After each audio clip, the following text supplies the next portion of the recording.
मुरारी ने सड़क के किनारे अपनी ठेला गाड़ी रोकी, माथे का पसीना पोंछा और आसपास के घरों को तेज नजरों से देखने लगा। उसकी गाड़ी प्याज की बोरियां एक पुराना तराजू से भरी हुई थी। तभी एक अधेड़ उम्र की महिला घर का कुछ पुराना लोहे का सामान लेकर उसके पास आई। क्यों भैया, यह पुराना लोहे का सामान लेकर कुछ प्याज दोगे क्या? मुरारी ने उसकी तरफ एक तीखी व्यंग भरी नजरें डाली और बोला, यही है क्या? इन्हें देखकर तो यह पुराने लोहा कम और तुम्हारे दादाजी के जमाने का हथियार ज्यादा लग रहा है। इनके बदले प्याज दूं या सोने के बिस्किट दे दूं? ऐसा कहता है। वह महिला यह सुनकर अपमानित महसूस करने लगी। ये क्या बोल रहे हो भैया, बस तोल कर तो दे दो। वजन, इसमें तो लोहे से ज्यादा जंग लगा है। जाओ माँ, अगर तुम्हें प्याज चाहिए तो जाकर बाजार से खरीद लो, मेरे पास नहीं है। वह महिला अपमानित होकर वहाँ से चली गई। वहीं खड़े आर्यन ने यह सब देखा। आर्यन उसी शहर के कॉलेज में पढ़ने वाले समझदार छात्र था। मुरारी का यह बुरा व्यवहार उसे बिल्कुल पसंद नहीं आया। उसने मुरारी को सबक सिखाने का फैसला किया और पूरे शहर में सुनाई देने लायक जोर की आवाज से चिल्लाना शुरू किया, पुराना लोहा ले आओ, प्याज ले जाओ, पुराना लोहा ले आओ, प्याज ले जाओ बाबू। आर्यन फिर से धीरे से मुरारी के पास गया। मुरारी भैया, दिन भर इस तरह जोर जोर से चिल्लाते रहने से तुम्हारे गले में दर्द होता होगा ना? तुम्हारी थकान देखकर मुझे तो तरस आ रहा है। मुरारी ने लाचारी से कहा, क्या करूं भाई, अगर चिल्लाऊंगा नहीं तो लोग बाहर नहीं आएंगे। गला तो बैठ गया है, लेकिन व्यापार तो करना है ना। आर्यन ने उसे एक आइडिया दिया, तुम अपनी एक आवाज म्यूजिक प्लेयर में रिकॉर्ड करके उसे अपनी गाड़ी पर क्यों नहीं लगा लेते? वो चिल्लाता रहेगा और तुम आराम से गाड़ी ढकेलते हुए जा सकते हो। मुंह को पूरा आराम रहेगा। ऐसा कहता है। मुरारी की आंखें चमक उठी और वो, लेकिन नए म्यूजिक प्लेयर की कीमत तो हजारों में होती है। आर्यन ने कहा कि उसके पास एक पुराना म्यूजिक प्लेयर है जो पूरी तरह से अच्छी कंडीशन में है और वह उसे सिर्फ 500 रुपए में दे देगा। हजारों रुपए बचाने की बात सोचकर मुरारी ने तुरंत अपनी जेब से 500 रुपए निकाल कर आर्यन के हाथ में रख दिए। आर्यन घर गया। उसने प्लेयर को खोला। उसके अंदर एक वॉल्यूम बटन इस तरह फिक्स कर दिया कि उसकी आवाज कोई कम कर ना सके।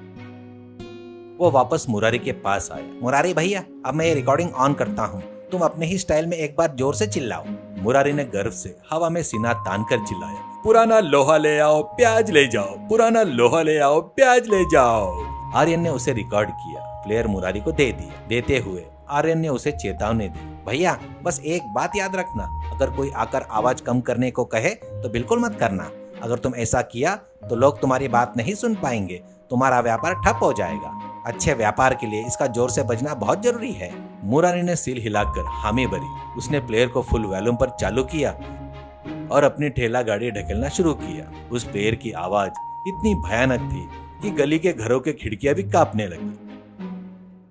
मुरारी अपनी गाड़ी लेकर एक शांत गली में पहुंचा। वहां का माहौल एकदम खामोश था। तभी अचानक प्लेयर से भयंकर आवाज गूंजी, पुराना लोहा ले लो, प्याज ले जाओ, पुराना लोहा ले आओ, प्याज ले जाओ।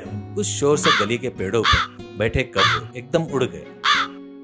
एक घर के पास एक मयंक नाम का व्यक्ति फोन पर बहुत महत्वपूर्ण बिजनेस कॉल की डील पर बात कर रहा था।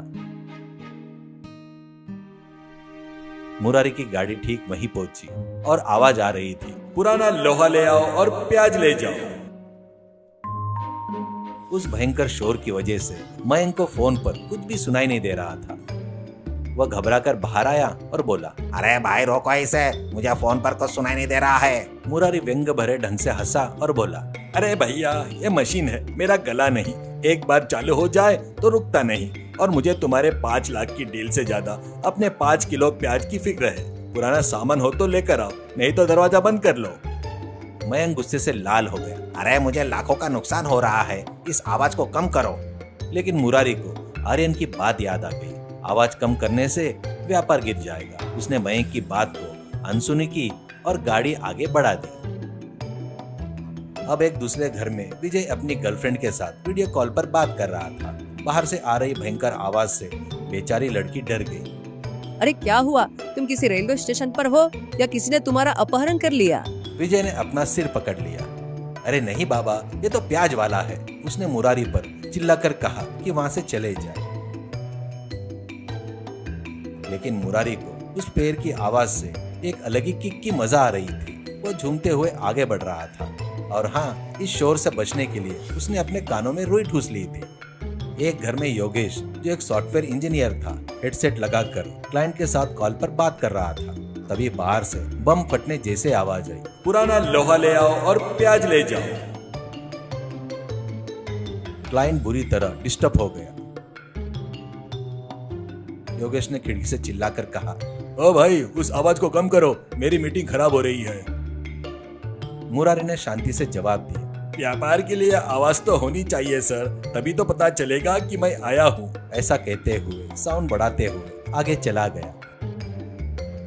एक घर में तन्मय नाम का लड़का ऑनलाइन एग्जाम लिख रहा होता है। उस भयंकर शोर से उसके हाथ से पेन छूट गया। उसने अपने दोनों कान बंद कर लिए और रोते हुए बोला, माँ वो कौन है? दिमाग फट रहा है, क्वेश्चन पेपर पर ध्यान नहीं दे पा रहा हूँ मैं।